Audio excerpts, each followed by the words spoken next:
Underwater construction is tough. It means building things underwater. Think bridges that go across rivers. Think tunnels that go under the sea. It's like regular construction, but way more difficult. The water makes everything harder. You can't breathe underwater, so you need special gear. You can't see as well underwater.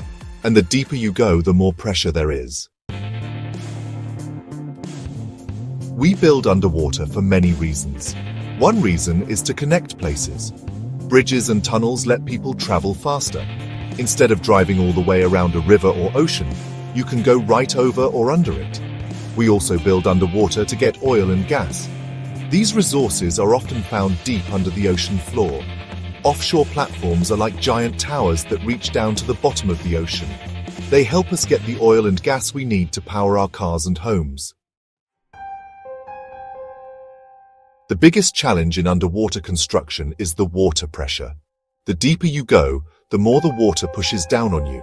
It's like having a giant elephant sitting on your chest. Another challenge is the cold. The deeper you go, the colder it gets. Divers need special suits to keep them warm. The darkness underwater makes it hard to see. Special lights and cameras are used to help workers see what they are doing. Underwater construction is dangerous, but there are many ways to stay safe. Divers use special equipment to breathe underwater. This equipment includes scuba gear for shallower work and surface-supplied diving suits with air hoses for deeper work. Underwater vehicles like submarines and remotely operated vehicles can also be used to do work in deep or dangerous areas. Safety is the top priority. Construction companies have rules and training to prevent accidents. Underwater construction is important. It helps us travel, get resources, and learn about our oceans. It's a tough job, but somebody's got to do it.